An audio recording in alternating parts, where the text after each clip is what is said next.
वो बेच रहे हैं भारत को, खामोश मैं कैसे रह जाऊं। देखिए एक अच्छी बात है कि एयरफोर्स इंटेक 2023 में जो अगला हम लोगों का बैच जाना है जून में, जिसका ज्वाइनिंग होना है, उसका नोटिफिकेशन आ गया था पहले ही। बट अब फॉर्म का जो डेट आ गया है वो सारी चीजें क्लियर हो गई। अब हमने जो कहा थोड़ा सा दिक्कत की बात है। दिक्कत की बात एग्जाम के सिलेबस में नहीं है, एग्जाम के डेट में नहीं है, एग्जाम के मींस एप्लीकेशन बिगिन में नहीं है। दिक्कत की बात देखिए इसी में है जो हम लोगों का दिया गया है एज लिमिट। एज लिमिट आप थोड़ा सा ध्यान से देखना। आप चाहो तो वो सरकारी रिजल्ट पे जाके देख लो, एज लिमिट लिखा हुआ है वहां पे 17.5 से 21 साल। ठीक है, पहले सिंपल सा प्रोसीजर हम लोग समझ लेते हैं कि 7 नवंबर से आप लोगों का फॉर्म का फिल होना।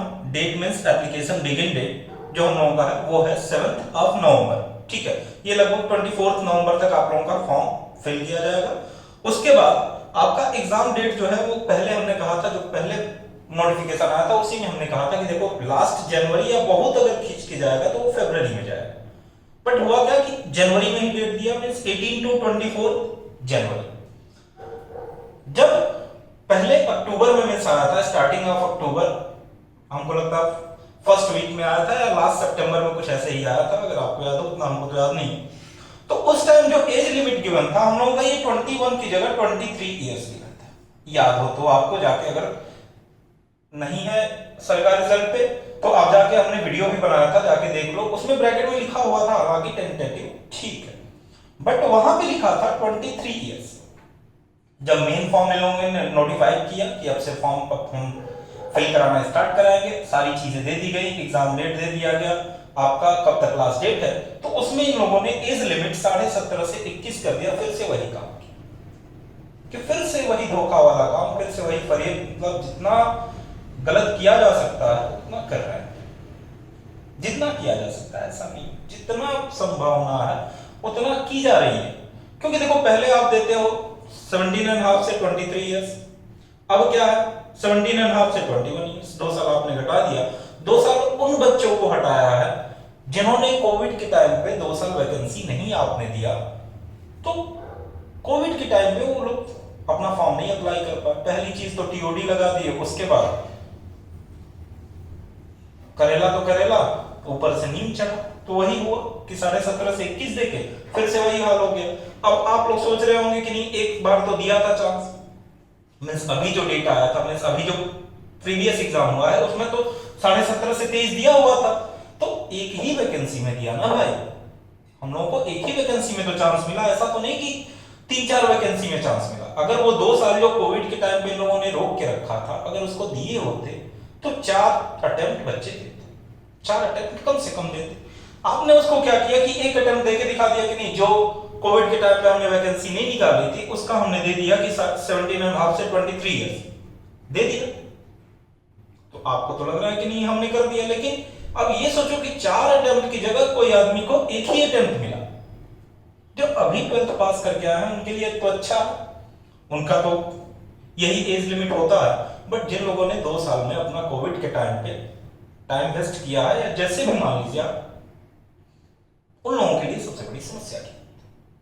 हालांकि अब हमको नहीं लगता कुछ हो पाएगा, क्योंकि ऐसे रफ ये एग्जाम कराते हैं, ऐसे रफ इन लोगों के स्ट्रेटजीज हैं, क्या बताया जाए। अब इस बारे में कुछ कहा ही नहीं जा सकता, बहुत ज्यादा कहने का भी कोई मतलब नहीं है। जबरदस्ती की बातें हैं, जबरदस्ती ही करना है। लोगों को टीओडी लगा दे, चाहे अग्निवीर बना दे, चाहे अग्निपथ बना दे, अग्नि पे के वीर हैं बच्चे, क्या करेंगे। अब ऐसा समय आ गया है कि कुछ कहा भी नहीं जा सकता। बच्चे भी हालांकि नहीं कुछ कह पा रहे हैं, उसके पीछे भी रीजन है, बहुत ज्यादा तो जाने का मतलब नहीं है।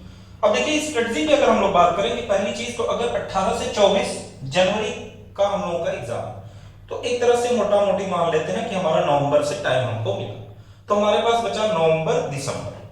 ये कुल मिला जुला के आपको सिर्फ और सिर्फ 60 दिन ही है। अब जनवरी में ना काउंट करने लगना आप लोग कि 18 से 24 जनवरी है तो इसको भी हम काउंट कर ले, नहीं, ये आपके पास सिर्फ और सिर्फ 60 ही दिन है।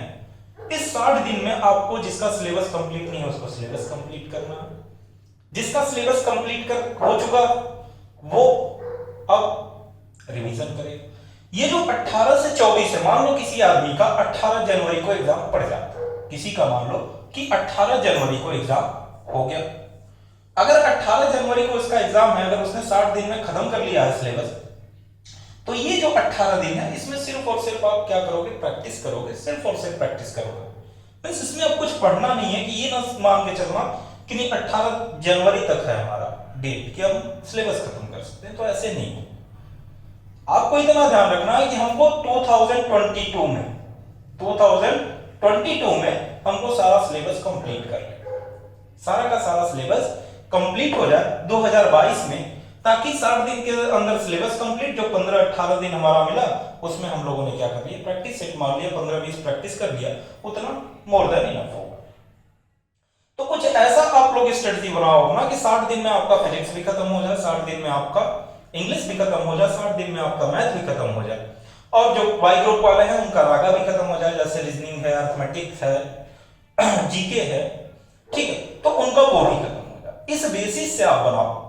हालांकि मैथ के लिए तो हम लोग 1 नवंबर, फिर से बता रहे हैं कौन सा, 1 नवंबर से एक बैच हम लोग स्टार्ट करेंगे, जो कि यूपी बोर्ड क्लास 12 के लिए भी होगा, ठीक है, क्योंकि सारी चीजें एक ही हैं, आप लोग जानते ही हो। यूपी बोर्ड क्लास 12 के लिए बैच होगा, 1 नवंबर से स्टार्ट कर देंगे हम लोग, 60 दिन में मैक्सिमम चांस है, क्योंकि फरवरी में एग्जाम है बोर्ड का भी, तो 60 दिन में 12th का तो आपका एनसीईआरटी का सारा सिलेबस खत्म ही हो जाएगा, 11th की तो बात नहीं कर रहा है, लेकिन 12th का आपका सारा सिलेबस खत्म हो जाएगा। तो अभी नोटिफिकेशन आया तो हमने सोचा कि अभी आपको बता दिया जाए। आप लोग फॉर्म भरिए, 7 नवंबर से फॉर्म स्टार्ट हो जाएगा, उससे पहले 1 नवंबर से बैचेस स्टार्ट हो जाएंगे, तो बहुत ज्यादा परेशान होने की जरूरत नहीं है। मैथ के लिए आप परेशान ना होइए, मैथ में आपका हो जाएगा, उसमें कोई दिक्कत की बात नहीं।